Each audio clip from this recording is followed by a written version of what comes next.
It just didn't feel right. Massive Triple H mistake on Raw questioned by veteran Roman Reigns to lose at SummerSlam? WWE may have made a significant misstep near the end of this week's Monday Night Raw, according to wrestling legend Bully Ray. The veteran not only critiqued the creative decision but also shared his thoughts on the potential outcome of Roman Reigns' much-anticipated match at SummerSlam 2025. On the latest Raw episode, a singles match between Jey Uso and Bronson Reed took center stage. The contest was intense, with both competitors delivering hard-hitting offense. However, as the match approached its climax, Braun Breaker suddenly stormed the ring and delivered a brutal spear to Jey Uso, also known as the Yeet Master. This unexpected attack left fans stunned. Breaker and Reed then proceeded to double-team Jey, relentlessly assaulting him until Roman Reigns, Jey's cousin, came rushing to his rescue. At first, Reigns seemed to turn the tide, dominating Breaker and Reed with his signature power moves. But the momentum shifted quickly when Seth Rollins' teammates cunningly outnumbered and outsmarted the tribal chief. The segment concluded with Breaker and Reed standing tall beside Paul Heyman, who held Rollins' Money in the Bank (MTB) briefcase high above his head, a powerful visual signaling a looming threat. This alliance clearly sets the stage for a high-stakes tag match: Braun Breaker and Bronson Reed versus Roman Reigns and Jey Uso at SummerSlam 2025. However, not everyone was pleased with this creative direction. On a recent episode of the Busted Open podcast, host Dave LaGreca expressed his belief that the decision to prominently feature Paul Heyman holding Seth Rollins' MITB briefcase was a major mistake by the Triple H-led creative team.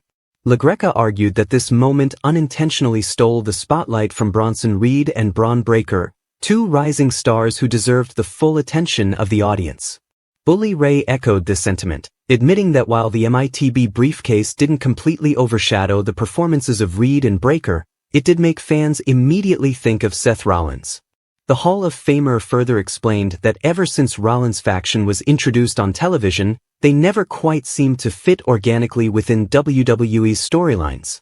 According to Ray, the group felt somewhat out of place, lacking the natural chemistry or momentum needed to captivate the audience. That said, Bully Ray believes the situation could change dramatically if Seth Rollins eventually returns to cash in his Money in the Bank contract. Should Rollins and his teammates manage to defeat Roman Reigns and Jey Uso at SummerSlam, the faction could gain much-needed credibility and shake up the landscape of WWE's main event scene. Adding another layer of intrigue, Seth Rollins' original booking for SummerSlam 2025 was reportedly different.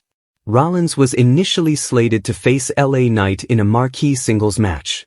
This plan had to be altered due to an unfortunate injury Rollins suffered during his recent bout with Knight on WWE's Saturday Night's Main Event. During that match, Rollins was forced to tap out to Knight's offense, handing the victory to the challenger. According to wrestling journalist Corey Hayes of Body Slam, the original plan was for Rollins to defeat Knight at SME and then go on to face Knight again at SummerSlam 2025, where Knight would ultimately pick up the big win. However, with Rollins' injury and the subsequent change in creative plans, this storyline was scrapped, leading to the current setup involving Breaker, Reed, Reigns, and Uso. At this point, it remains uncertain what the Triple H-led creative team has in store for WWE SummerSlam 2025. Will Rollins' faction finally find their footing? Will Roman Reigns' seemingly unstoppable reign come to an end? And how will Braun Breaker and Bronson Reed capitalize on this opportunity to establish themselves as major players in WWE? Only time will tell. For now, fans and analysts alike are watching closely, hoping the creative direction can balance the excitement around fresh talent while preserving the star power of WWE's top champions.